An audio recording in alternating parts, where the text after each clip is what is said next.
Essa é uma apresentação para a disciplina de Metodologia Científica, dada pelo professor Carlos Montes, na pós-graduação em Engenharia de Automação e Sistemas. Eu, Humberto, Letícia e Michela vamos apresentar o livro A Construção das Ciências, de Gerhard Fourier. Fourier é um autor nascido na Bélgica. Ele se formou em Filosofia e em Matemática na Universidade Católica de Louvain e fez seu doutorado na Universidade de Maryland, nos Estados Unidos. Fourier era também jesuíta e teólogo. O autor não pretende, ao longo da obra, passar uma mensagem exaustiva, pretensamente neutra e objetiva das questões abordadas. Ele considera que a abordagem adotada pode auxiliar, sobretudo, os não especialistas em filosofia, em particular os estudantes de ciências que percebem com menos facilidade até que ponto exposições aparentemente objetivas são sempre particulares. Segundo o autor, essa obra destina-se àqueles que desejam compreender a prática científica e sua inserção em nossa vida individual e coletiva. Trata-se, portanto, de uma obra de reflexão filosófica e ética. Ele começa tratando da ambiguidade da ciência. Fourier argumenta que essa ambiguidade revelou-se para mim quando eu terminava meu doutorado em Física pela Universidade de Maryland, nos anos 60. A primeira surgiu quando recebi meu salário como pesquisador assistente. Descobri com espanto que, mesmo eu sendo o tema de minhas pesquisas o mais teórico e sem aplicação diretamente imaginável, era pago por meio de um contrato com as Forças Armadas Americanas. A segunda tomada de consciência me ocorreu quando me dei conta de que os meus colegas americanos recebiam ofertas de empregos bem melhores quando provinham dos serviços militares.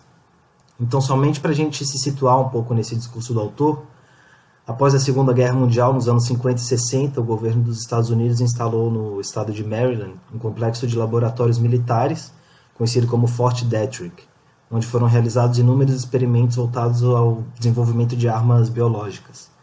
Portanto, quando se analisa os eventos geopolíticos do mundo durante todo o pós-guerra, é possível fazer algumas relações e considerações. Os resultados dessas pesquisas realizadas por meio de um complexo dessa natureza, seja dos Estados Unidos ou de qualquer outra potência, nunca serão estritamente técnicos, mas têm, sobretudo, motivações ideológicas. Essas reflexões foram importantes porque o autor não foi levado à conclusão de que tanto fazia o uso científico ou militar, mas sim a pensar de que forma estavam imbricados ciência e sociedade. Nesse sentido, a pergunta que antes ele se ocupava, pode a ciência alcançar o verdadeiro, foi superada por de que modo a ciência contribui para a liberação ou opressão humanas. É esta eterna ou absoluta, ou sempre construída historicamente em um contexto específico? Em que sentido a ciência pode pretender a verdade e de que modo? Então a obra problematiza, em suma, algumas questões. A criação de disciplinas científicas que se dedicam a estudar particularidades de problemas cotidianos complexos, os interesses e as influências que acompanham o cientista e a comunidade científica no decorrer da sua história, o que são as observações na criação de modelos teóricos que conformam uma específica visão de mundo, além das mudanças e persistências desses modelos no decorrer do fazer científico, o papel da linguagem científica e da comunicação entre pares cientistas e entre outros cidadãos, e a ciência e a sua inserção na sociedade, bem como seu poder político e sua possível utilização em discussões éticas. Então ele retoma a filosofia e argumenta que é um campo do conhecimento humano que, assim como as outras disciplinas, desenvolve um método, conceitos técnicos, ferramentas intelectuais que permitem a compreensão de certas questões. Para refletir sobre os problemas da sociedade e sobre as questões humanas é preciso possuir ferramentas, do mesmo modo que para fazer física. Uma das finalidades da obra é fornecer aos cientistas, professores e indivíduos, ao recorrer à filosofia, uma abertura que os ajude a perceber diversas abordagens da realidade e não a encerrá-la num método unidimensional das ciências. Para iniciar as reflexões sobre linguagem, o autor recorre à teoria do código restrito e elaborado. Essa teoria foi desenvolvida pelo sociólogo e linguista britânico Basil Bernstein. O código restrito se refere ao como das coisas, do mundo, das pessoas, ao passo que o código elaborado procura dizer o porquê e o sentido desses mesmos fatores. Segundo Fourier, as ciências, de modo geral, se ocupam do código restrito, e a filosofia e as religiões se colocam o porquê, o sentido da existência, portanto se ocupam do código elaborado. Não se deve, no entanto, levar essas teorias a ferro e fogo. Pode haver momentos em que o físico, o biólogo, o neurocientista ou um engenheiro de automação, por exemplo, se coloca em questões relacionadas com a linguagem elaborada, sobre a matéria e a vida. Então, o código restrito consiste numa linguagem do cotidiano, útil na prática, mas restrito ao se aprofundar um pensamento. O discurso está orientado segundo as normas do grupo, sem que indagações sobre o porquê desse discurso sejam colocadas. O léxico e a sintaxe são previsíveis. É um código prático que visa ordenar o mundo. E o código elaborado pode descrever abstrações simbólicas, individualiza a expressão do pensamento, é universalista, portanto adequa-se à pessoa, recorre a uma maior variedade de meios e formas gramaticais, utiliza uma sintaxe precisa, é difícil de prever, trata de interpretar os acontecimentos, o mundo, a vida humana, e se volta para o interesse hermenêutico, um termo abordado pelo filósofo Jürgen Habermas. O código elaborado é utilizado quando se trata de criticar interpretações habitualmente recebidas. Criticar deve ser entendido como uma prática refletida que resulta em um julgamento, nunca como uma tentativa de rebaixar um pensamento. Por exemplo, segundo o autor, se ultrapassa a noção pragmática de mulher quando se busca compreender a representação da mulher, e se é, portanto, o interesse interpretativo ou hermenêutico, que se liga evidentemente à cultura de uma civilização, aos modos de produção existentes na história, à nossa história pessoal. Assim as pessoas reconhecerão as diferentes representações do gênero mulher, do neolítico, passando pela Idade Média, até a mulher burguesa ou operária. Essa reflexão visa ultrapassar noções alienantes de feminilidade. Portanto, a visão crítica deve superar visões morais demasiadamente estreitas. A distinção entre esses dois códigos é contada por meio de uma anedota envolvendo o filósofo da ciência Gaston Bachelard. Ao ser entrevistado por um jornalista, Bachelard o interrompeu e afirmou: "O senhor manifestamente vive em um apartamento e não em uma casa." O filósofo explicou, frente à surpresa do jornalista, que a casa, além do espaço da moradia em si, possui um sótão e um porão, e sempre subimos ao sótão e descemos ao porão, mas não passamos grande parte do nosso tempo em nenhum desses lugares. Bachelard queria indicar que muitos vivem sem jamais deixar o plano da linguagem restrita. Subir ao sótão seria o equivalente a buscar as significações da existência por meio da filosofia, das artes, da poesia, da religião, e descer ao porão implicava, por vezes, reconhecer os fundamentos psicológicos e sociais da nossa existência, na tentativa de discernir os condicionamentos que nos oprimem ou nos libertam. No entanto, se nos afastamos totalmente do espaço da morada, se a gente se detém no espaço do sótão ou do porão, nos tornaríamos literalmente loucos. Julgo importante que aqueles que recebem uma formação em ciência não se tornem seres unidimensionais, incapazes de ver algo além de sua prática técnica. Então, os interesses setorializados são variados. São assuntos em que se tem uma escolha ou não de se interessar por eles. Podemos fazer uma representação da vida como uma multiplicidade de centros de interesse pelos quais podemos nos envolver. No entanto, considerar que só há interesses setorializados é decidir permanecer para sempre no domínio da linguagem restrita. Pelo contrário, aceitar a questão global da existência é abrir-se a uma pesquisa e a um debate em uma linguagem elaborada, iniciando uma busca de sentido. Alguns setorializam até mesmo aqueles interesses que são globais, a filosofia e a religião, por exemplo. Essa é uma forma de encarar a existência como a expressão de múltiplos projetos, cuja totalidade não significa nada. Um direcionamento como esse não confere sentido à existência, que deve ser tomada em sua globalidade. E é essa segunda escolha que está na base deste ensaio, segundo Fourier. A ciência e os códigos éticos. Os aspectos relativos ao aborto ou à eutanásia, por exemplo, podem implicar questões científicas. Portanto, determinadas questões científicas podem influenciar julgamentos éticos. Outros, pelo contrário, considerarão inapropriada essa consulta a especialistas científicos ante questões éticas. Uma pergunta que Fourier coloca: pode, por exemplo, um psicólogo ou um biólogo ter algo a dizer sobre a moral sexual?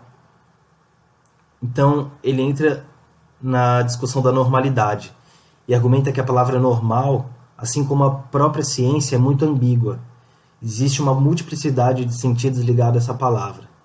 São propostos pelo autor pelo menos 4 sentidos relativos à introdução de um fenômeno, portanto com sentido científico. Dizer que é normal um cachorro ter 5 patas significa simplesmente que tem consciência da dimensão desse fenômeno, desse evento e de que pode acontecer. Nesse sentido, todos os fenômenos são normais para os cientistas, pelo mero fato de que existem. Um outro sentido de critérios estatísticos. Dizer que não é normal um cachorro ter 5 patas indica que, em geral, não se está de acordo com critérios estatísticos. Um cachorro ter 5 patas não está dentro das normas. No entanto, é preciso que se entenda que critérios estatísticos dependem sempre de pressupostos teóricos. É necessária uma teoria que determine o que é estatisticamente anormal. A fecundação, por exemplo, do ponto de vista estatístico, é um fenômeno anormal, já que somente uma ínfima parte dos espermatozoides conseguem chegar ou mesmo fecundar o óvulo. Existem ainda fenômenos que só aparecem em 1% dos casos, mas que podem ser considerados normais. Em todo caso, a estatística só ensina em matéria de normalidade aquilo que foi colocado por meio de um pressuposto teórico para construí-la. Com relação ao sentido da expectativa e do consenso social, dizer o que é normal ou não, segundo uma expectativa social, é relativo ao que geralmente está incutido ou introjetado nas nossas mentalidades. Nesse sentido, a palavra normal se refere a uma normalidade socialmente admitida, que não é necessariamente ética, mas pode ser simplesmente cultural. E o de juízo de valores. Dizer que algo não é normal por aquilo que é contrário ao que deve ser é relativo a uma crença social, a um mero juízo de valor. Segundo essa compreensão ética e normativa da palavra normal, fala-se daquilo que eu considero anormal, referindo-se à forma pela qual eu simplesmente projeto meus valores. É importante que se diga que essas divisões dos sentidos não são estanques e podem com frequência se justapor. O método dialético, baseado em tese, antítese e síntese, foi muito difundido por Hegel, filósofo alemão da virada do século XVIII para o XIX e autor da obra Fenomenologia do Espírito. Afirma-se primeiro uma tese, isto é, a maneira pela qual a realidade se apresenta. Depois apresenta-se uma antítese, ou seja, a negação da tese, negação que é provocada pela aparição de outros pontos de vista, surgidos com base no exame crítico que se fez. Enfim, apresenta-se uma síntese, que é uma nova maneira de ver, resultante do processo crítico dialético. Também é importante que se diga que a síntese não é uma maneira absoluta de compreender as coisas. É simplesmente uma nova maneira de ver e é, portanto, o resultado da investigação realizada. Essa síntese pode se tornar uma nova tese que, quando confrontada por uma outra antítese, resultará também em uma outra síntese. O refinamento crítico é o que importa sempre que cada nova tese não satisfizer mais os nossos projetos. O autor então retoma a representação de Claude Bernard, médico do século XIX, sobre a observação científica para expor algumas questões a respeito. Segundo essa citação do Claude Bernard, as ciências partem da observação fiel da realidade. Na sequência dessa observação, tiram-se leis, estas são então submetidas a verificações experimentais e desse modo postas à prova. Estas leis são testadas e, enfim, inseridas em teorias que descrevem a realidade. É esse modelo que deverá ser examinado por meio do método dialético, mostrando de que modo se pode tomar distância dessa visão espontânea que diz respeito com alguma pretensão às coisas tais como são, como se a observação fosse uma mera atenção passiva, um puro estado receptivo dos objetos. Observar é estruturar um modelo teórico. Quando se observa alguma coisa, é sempre necessário que eu a descreva.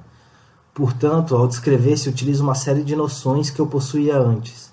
Sem essas noções que me permitem organizar a observação, eu não teria o que dizer. A observação pressupõe uma interpretação, e essa interpretação é sempre decorrente da nossa história, que é sempre particular.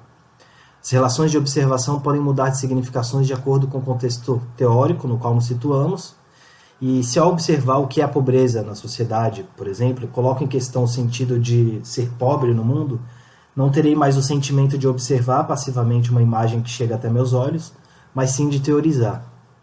Observar é fornecer um modelo teórico daquilo que se vê, utilizando representações teóricas de que se dispunha, que são anteriores à observação.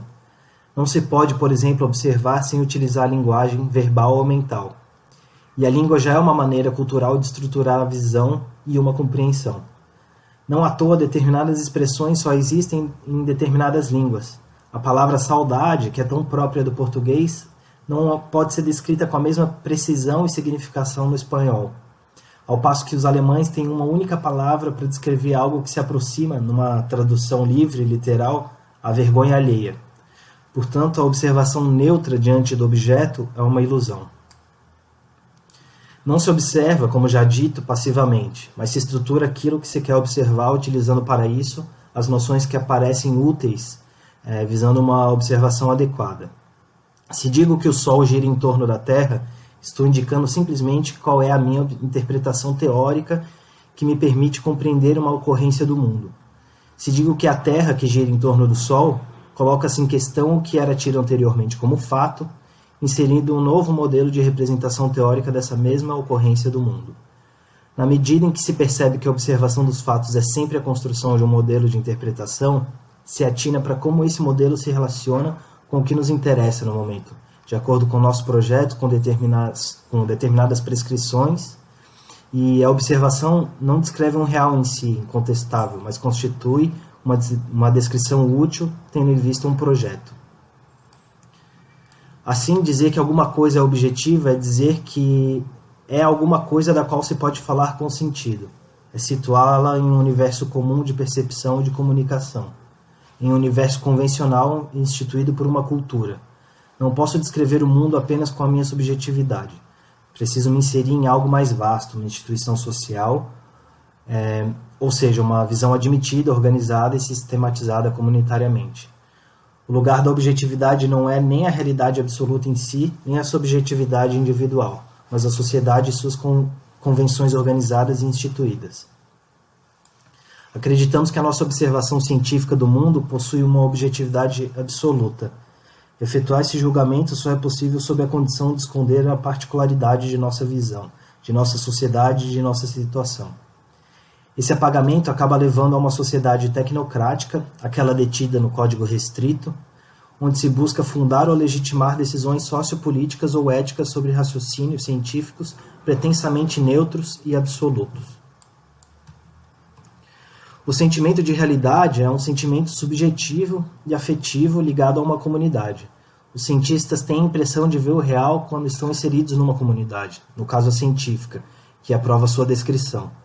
No entanto, quando observam um fenômeno, tendem a se tomar por um sentimento de irrealidade e são levados a não crer em suas observações. Se a observação desse fenômeno cumpre com o que está colocado por essa instituição comunitária, não se deve invalidá-la sem uma profunda análise. O sujeito empírico designa a pessoa que faz observações que possam ser influenciadas por questões particulares, individuais, por paixões e interesses. Em ciência, geralmente, essa não é uma apreciação positiva, e desse modo existe uma tendência a um apagamento do sujeito individual empírico. O que Kant denomina de sujeito transcendental é algo que de modo algum depende do indivíduo, mas de uma série de elementos ligados à nossa biologia, à cultura, à linguagem e ao contexto histórico. O que dá, portanto, o caráter de objetividade ao objeto observado é justamente a construção por esse sujeito, de acordo com regras socialmente admitidas e reconhecidas. O sujeito científico transporta essa noção para o que é reconhecido e admitido dentro de uma determinada abordagem científica ou de uma disciplina, dando origem a um paradigma ou uma matriz disciplinar. O que nós observamos é sempre um mundo já estruturado por nossa maneira de ver e de organizá-lo. Portanto, em ciência não se pode falar senão de objetos fenomenais, isto é, tais como aparecem vistos pelo sujeito transcendental e pelo sujeito científico. As observações científicas não se preocupam com a realidade última do mundo observado, mas com o mundo fenomenal tal como aparece, tal como organizamos. Os psicólogos e sociólogos estudaram a maneira pela qual se pode modificar a sua visão de mundo segundo 4 elementos. Uma linguagem que dê uma certa coerência à nova organização do real. É necessária também uma segurança afetiva, no caso, a comunidade científica desempenha esse papel. É preciso uma separação afetiva da visão anterior, e aí também o meio científico cumpre esse papel. E, enfim, é preciso que essa nova visão possa ser capaz de reinterpretar a antiga. Esse capítulo exemplifica teorias, leis e modelos demonstrando as necessidades para serem considerados como parte dos métodos científicos. Desse modo, o autor realiza observações sobre como é definida a ciência em visões generalistas, afirmando que, em alguns casos, supõe-se que a ciência é feita apenas através de suposições e deduções, afirmativa a qual será refutada ao decorrer do capítulo. O autor questiona também se pode-se deduzir leis através de observações e afirma que as leis ou os modelos teóricos se verificam utilizando-se os conceitos que lhes são ligados. Por exemplo, falando de pontos de apoio de distância em relação a pontos de apoio de equilíbrio, o centro de gravidade já se aceitou implicitamente nesses termos teóricos o equivalente da lei da alavanca.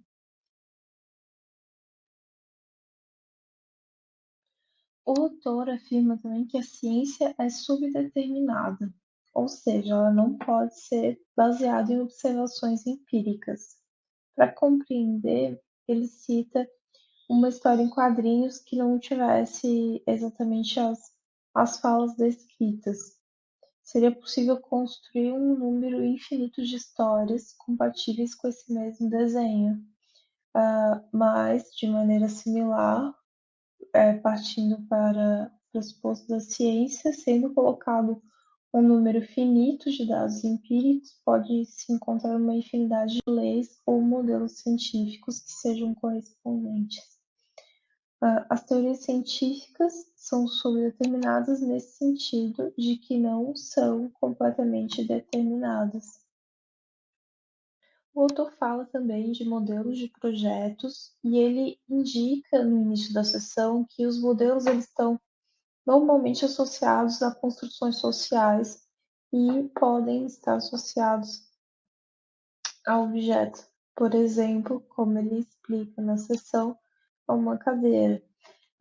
Ele utilizou o exemplo da cadeira para mostrar que os modelos estão ligados ao cotidiano. Quando eu me afasto dos fatos comuns, eu questiono mais sobre a real situação. O que ele quer dizer com isso? Ele diz que utilizamos a cadeira para os afazeres diários, mas só nos questionamos sobre a real utilização da cadeira fisicamente, ou em termos de física, leis e etc., quando nos afastamos do real objetivo da cadeira, que é sentar-se. Ele também fala que os modelos e as teorias podem ser aplicados em outro exemplo, como o dos mapas geográficos. O conteúdo do mapa, por exemplo, é determinado da mesma forma que os modelos pelo projeto que foram utilizados para fazê-lo. Desse modo, o mapa rodoviário não dá as mesmas indicações que o mapa geológico, e cada um deles é estruturado segundo um projeto diferente. Não se pode falar, portanto, que nada é absoluto ou neutro na produção de um mapa, face a aqueles que parecem mais práticos tendo em vista projetos particulares. É importante considerar que, para ler um mapa, é preciso compreender de que modo os símbolos acontecem e quais são as premissas daquele mapa. Também é importante compreender qual foi o método utilizado para ele, assim para conseguir lê-lo.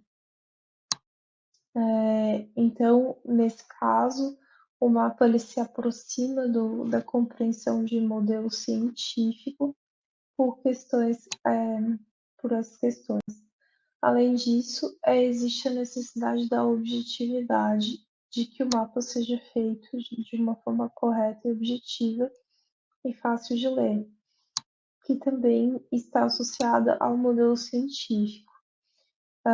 É interessante que ele cita no final que a objetividade é a possibilidade de servir como um objeto nessa comunidade humana.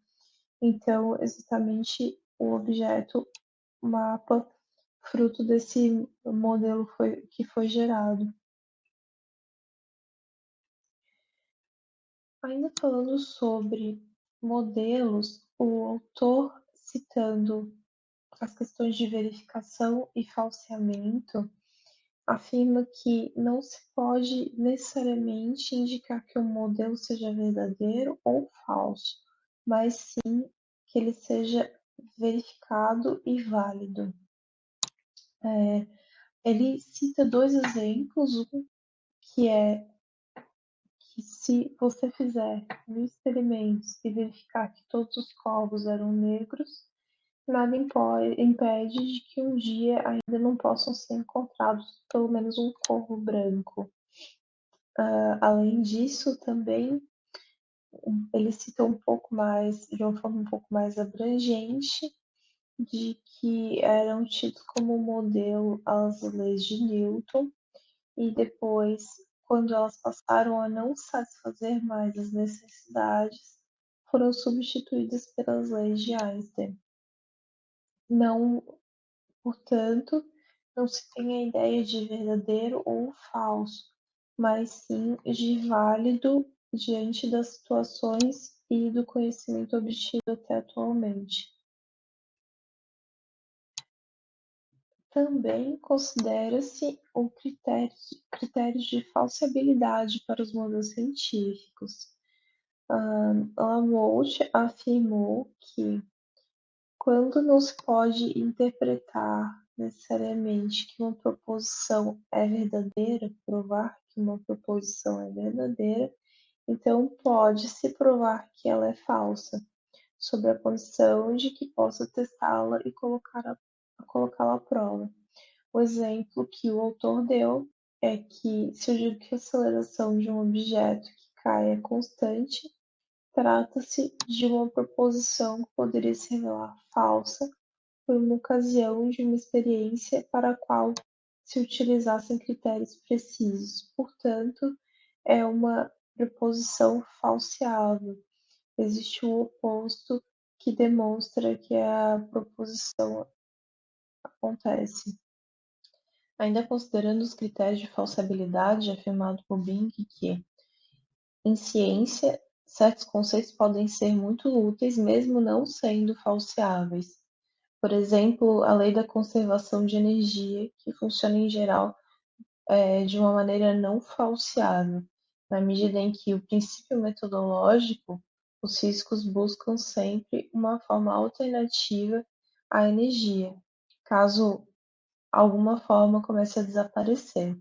Assim, por exemplo, se a energia calorífica desaparece, busca-se somente ela por a forma que ela poderia ter desaparecido, por exemplo, sobre a forma de energia elétrica. E se em determinado momento não se visualiza bem sobre que forma ela reaparece, coloca-se a hipótese de uma nova forma de energia. Esses exemplos mostram que, por exemplo, o conceito de falsibilidade de Popper não é tão claro quanto ele parece à primeira vista. Ele induz que o critério de falsibilidade é mandatório para que uma teoria seja considerada científica, mas não necessariamente isso é verdade, porque não somente pode-se utilizar leis não falseáveis, como também é preciso uma decisão voluntarista, que ele descreve como sendo uma decisão que engloba diversos aspectos sociais, econômicos e que estão ligados ao ambiente do momento. Essa decisão voluntarista, por exemplo, ele exemplifica pelos carros elétricos, que já havia conhecimento suficiente para serem utilizados, mas em certo momento não foram, porque diversas questões que podem incluir econômicas, sociais, mas não pela necessidade científica, porque os conhecimentos científicos, apesar de ainda terem a possibilidade de melhorar, já eram suficientes. Volta também naquelas questões de modelos que são verificáveis e não verdadeiros. Ainda considerando o exemplo do carro elétrico, é interessante que o autor cita que os motivos que levam a adotar ou rejeitar uma determinada técnica são complexos e não obedecem a uma lógica que determinaria a priori em que elas são ou não eficazes. existe uma busca da adaptação de cada um desses modelos para que seja possível encontrar uma falsibilidade. No entanto, se não se trata de um voluntarismo arbitrário, ou seja, os termos que são, os modelos que são gerados, a ciência que é gerada e como um todo, se ela não é aceita arbitrariamente, e sim de forma razoável, ou como uma consequência de uma busca de adaptação àquela existência, como fala Tolkien, não é mais uma escolha individual.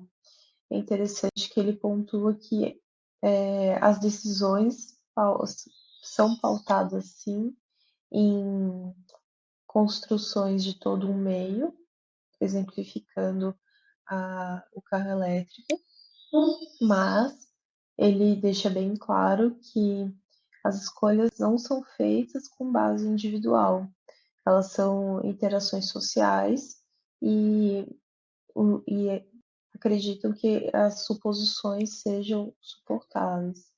Nesse caso, me refiro especificamente a manter uma linha de pesquisa ou abandoná-la. A partir do momento que socialmente ela não faz sentido, ou economicamente, ou enfim, em diversos outros pontos, existe então uma força maior para que ela seja abandonada.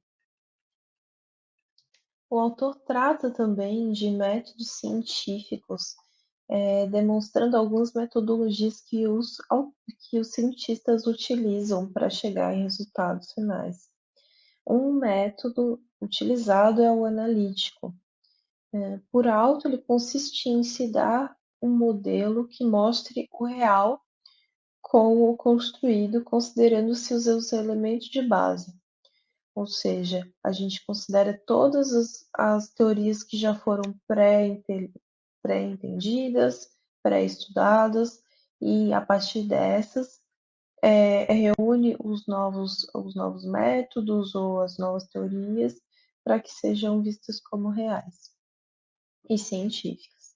Outro método é o método sistêmico, onde, para encontrar um modelo adequado, os pesquisadores tentam determinar todos os componentes de um sistema para reconstruí-lo, que interessa menos pela reconstrução de um sistema com base em seus componentes, mas privilegia a compreensão do sistema como um todo.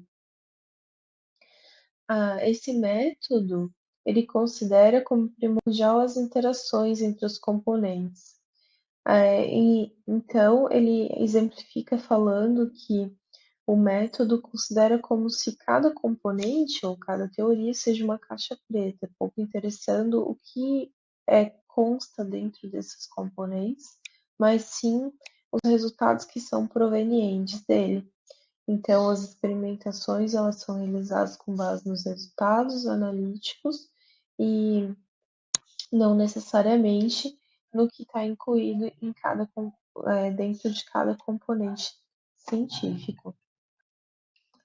Portanto, isso nos leva a reconhecer que o trabalho científico não tem uma pureza racional, onde se pode realizar somente um experimento e já ter a plena certeza de que esse projeto, essa teoria, esse método vai ser reconhecido pelo mercado ou pela academia. É interessante, o livro salienta nesse capítulo, ao final, que a lógica positivista, o mundo é assim, das tradições popperianas, vão dizer simplesmente que nessa situação parece-nos mais interessante representar o mundo dessa maneira, visto que ele considera, durante todo esse capítulo, que os métodos não são verdadeiros, mas sim eles são aceitáveis para o momento. Considera também as circunstâncias das dificuldades de se realizar ciência, onde não é plenamente racional, puramente racional. Não se cai nesse relativismo, mas se torna possível perceber que na história humana há lugar para uma variedade de verdades, em vez de uma só, tão facilmente totalitária na medida em que se quer impô-la a todos em qualquer circunstância. Ou seja, para um projeto ter sucesso ou para um método ter sucesso, existe toda uma construção social, econômica e também científica, obviamente, que é aquela que tem mais peso no final, mas que não desconsidera as outras. O capítulo 4 começa discutindo a representação da ciência, que pode ser caracterizada pela observação de algo, fenômeno ou coisa, sem intervenção humana, a dedução de leis e a posterior verificação através de experiências que obedecem uma lógica e uma racionalidade única e claras. No entanto, as observações já são construções humanas. Os modelos provêm de nossas ideias e de ideias anteriores, e por meio de uma lógica pragmática e histórica é que os cientistas decidem rejeitar ou conservar modelos particulares. A intenção dessa análise é situar a ciência como uma realização humana, tal qual arte ou técnicas, o que pode ser um pouco chocante para aqueles que dão à ciência uma dimensão absoluta, um caráter quase religioso.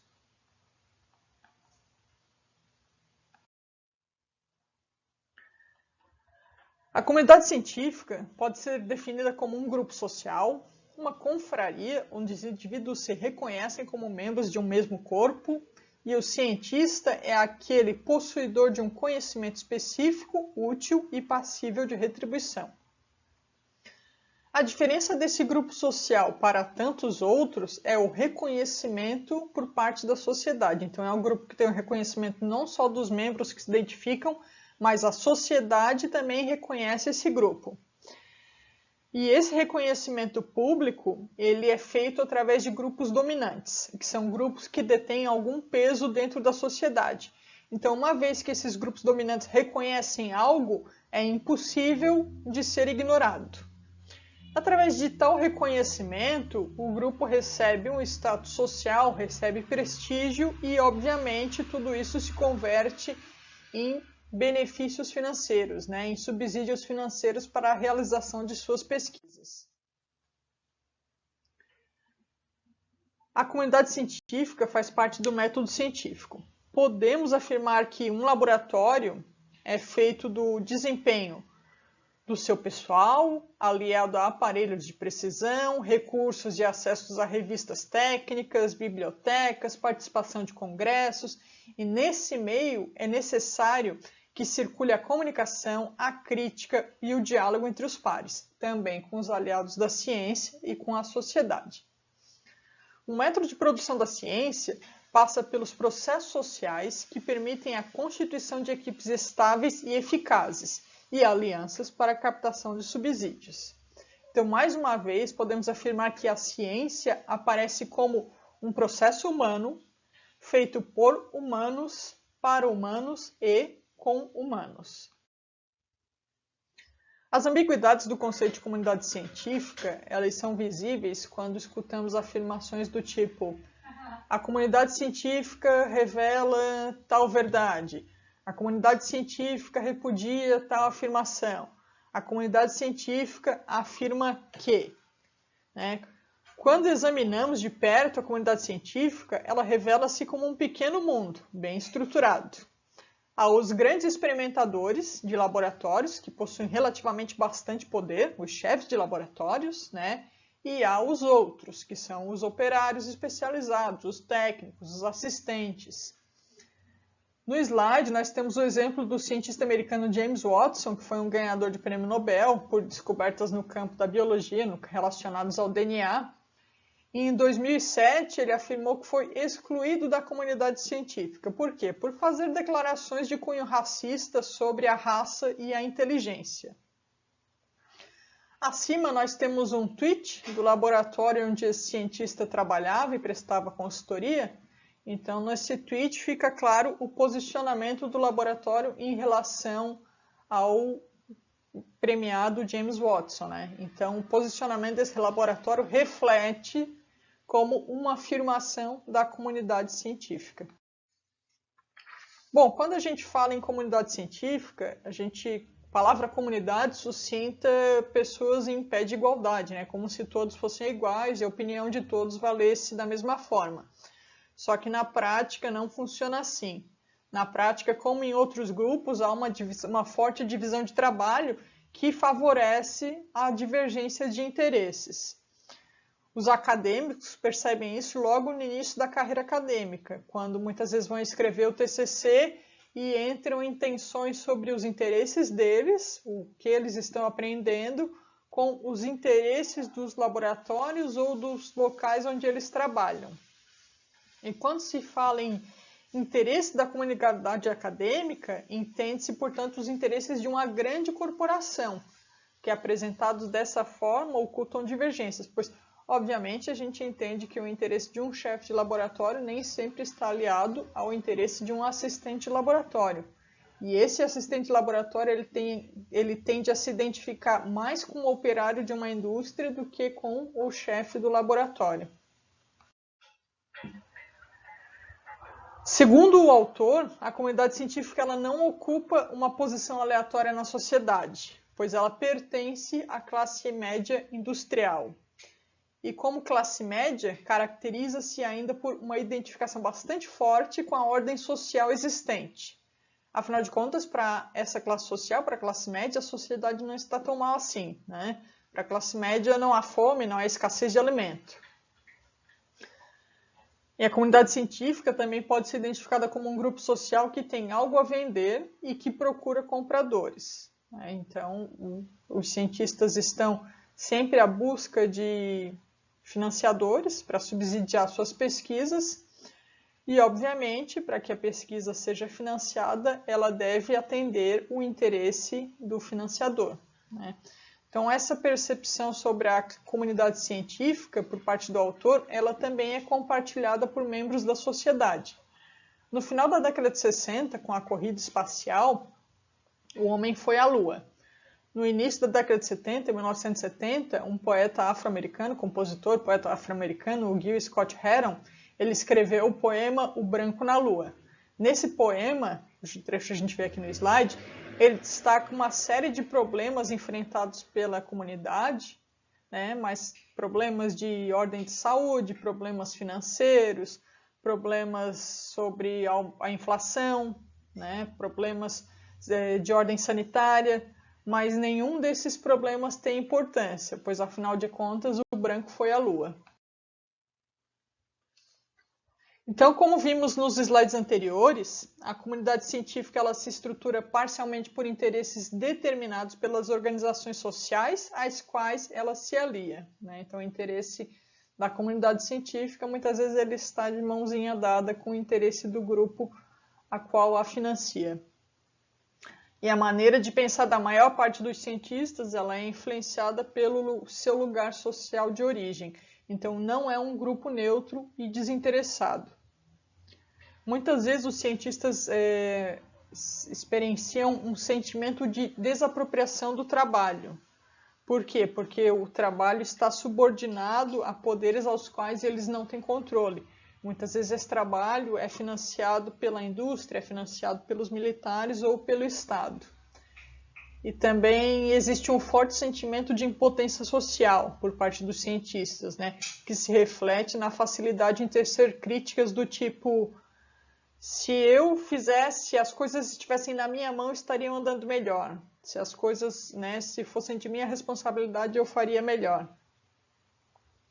E a comunidade científica também tende a se tornar um sistema burocrático que quer perseguir seus próprios interesses, à parte dos interesses do grupo social que a financia. Então, o interesse daquele grupo, daquela comunidade, né? Existe até um certo corporativismo por parte dos cientistas que facilmente se mobilizam para atender em defesa dos interesses do seu grupo, né? Os interesses globais do grupo. e sentem-se patriotas de uma pátria chamada comunidade científica. Para finalizar, essa seção do capítulo fala que espera-se que o cientista faça uma desassociação entre o seu trabalho e pesquisa, entre o trabalho e pesquisa a ser executado e as suas aplicações e consequências futuras. Então, fala-se também que toda a formação do cientista parece destinada a fazer com que eles esqueçam ao que a ciência que ele está produzindo pode vir a servir. E que tudo contribui para fazer do cientista um artesão mais ou menos cego à questão social. Então, essa atitude ela produz cientistas que aceitam a dupla cultura, ou seja, que consiste na separação do humano e da prática profissional científica. Esse capítulo tem a citação do Levi Leblond do Certeau, que afirma que não é por acaso que uma das características dos conhecimentos reconhecidos como científicos é que a sua origem concreta na sociedade e na história foi apagada. Bem, tem inúmeros exemplos associados ao nazismo. Várias empresas se aproveitaram da mão de obra fornecida pelos campos nazistas para fazer experimentos e desenvolver as suas pesquisas. Tem uma gigante farmacêutica reconhecida mundialmente, que o slogan fala se é B, é bom, que ela teve origem dentro de um campo nazista. E é super bem sucedida até hoje. Esse capítulo não fala, mas é possível fazer uma associação. Essa parte do capítulo não fala, mas é possível fazer uma associação dela com a lei das consequências não pretendidas, do filósofo inglês John Adams. Essa lei ela foi originalmente cunhada para a parte econômica, para a parte financeira, mas ela pode ser praticada, ela pode ser facilmente aplicada à ciência. Então, o exemplo de como essa lei funciona seria visto no diálogo entre o Pierre e a Marie Curie no filme Radioactive, onde ela se questionava sobre as aplicações futuras das descobertas dela. E ele respondeu para ela o seguinte: você jogou uma pedra na água. Não cabe a você controlar as ondas que vão se formar a partir disso. Quer dizer, a lei das consequências não pretendidas fala que a gente não tem controle sobre o que pode acontecer futuramente com as nossas realizações. Era isso que a gente tinha para apresentar para vocês.